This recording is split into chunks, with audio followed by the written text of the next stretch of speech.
Hello everyone, কেমন আছেন সবাই? আজকে আমি আপনাদের সাথে একটি 1 পাউন্ডের চকলেট কেকের ডেকোরেশন শেয়ার করব।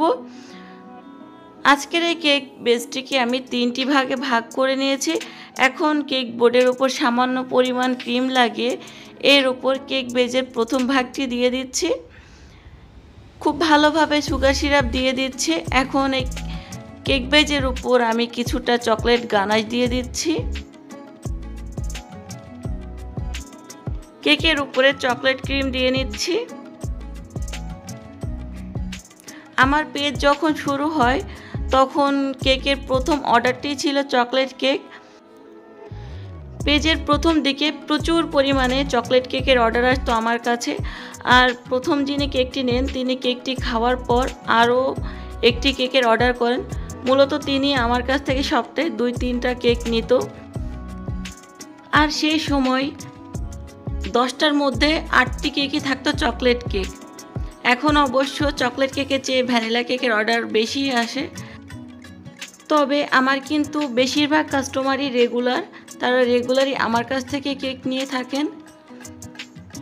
কথা বলতে বলতে কেকের লেয়ারে ক্রিম দেওয়া হয়ে গেছে। এখন কেকের সর্বশেষ লেয়ারটা দিয়ে এর উপরে সুগার সিরাপ দিয়ে দিচ্ছি এবং কিছুটা চকলেট গানাশ দিয়ে দিচ্ছি। এখন অল্প কিছুটা ক্রিম নিয়ে কেকটিকে ক্রাম কোটিং করে দিব, যেন কেকটি যখন ফাইনাল ডেকোরেশন করা হবে কেকের উপরে কেকের এই গুঁড়িগুলো উঠে আসবে না।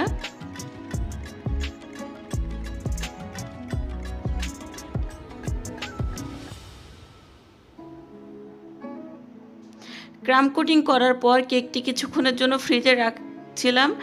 এখন কেকের সাইডে ক্রিম কভার করে নিচ্ছি।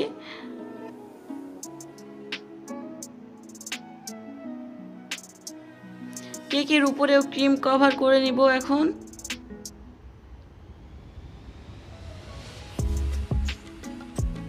একটি প্যালেট নাইফ দিয়ে কেকের উপরে ক্রিমগুলো সমান করে নিচ্ছি এবং কেকের পাশের ক্রিমগুলো একটু সমান করে নিচ্ছি।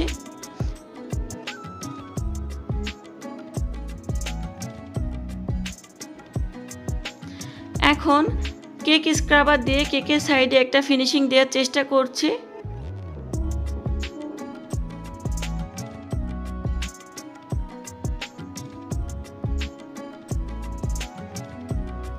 প্যালেট নাইফ দিয়ে ফাইনাল ফিনিশিংটা আমি করে নিচ্ছি।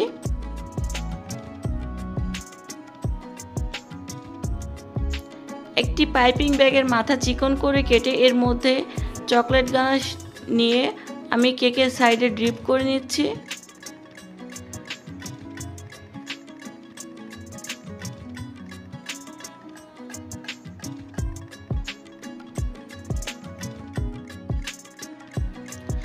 কেকের উপরের সাইডে গানাশ দিয়ে কয়েকটি দাগ টেনে নিচ্ছি।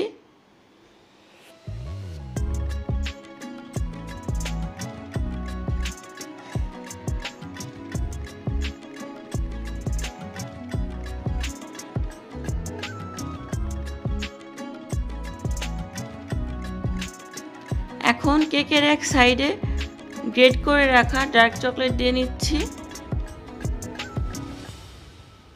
ডার্ক চকলেটের উপরে কাঠবাদাম কুচি দিয়ে নিচ্ছি। এবার কয়েকটি হোয়াইট চকলেট টপার কেকের উপরে বসিয়ে নিচ্ছি।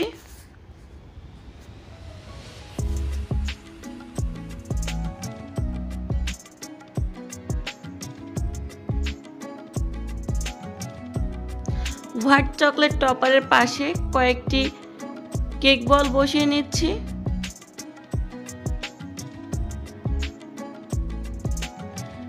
এখন কেকের উপরে একটি বোটা সহ চেরি বসিয়ে নিচ্ছি। এই তো আমাদের কেকটি এখন পুরোপুরি রেডি। ভিডিওটি ভালো লাগলে ভিডিওটি শেয়ার করে দিবেন। এতক্ষণ ভিডিও দেখার জন্য আপনাদের অসংখ্য ধন্যবাদ।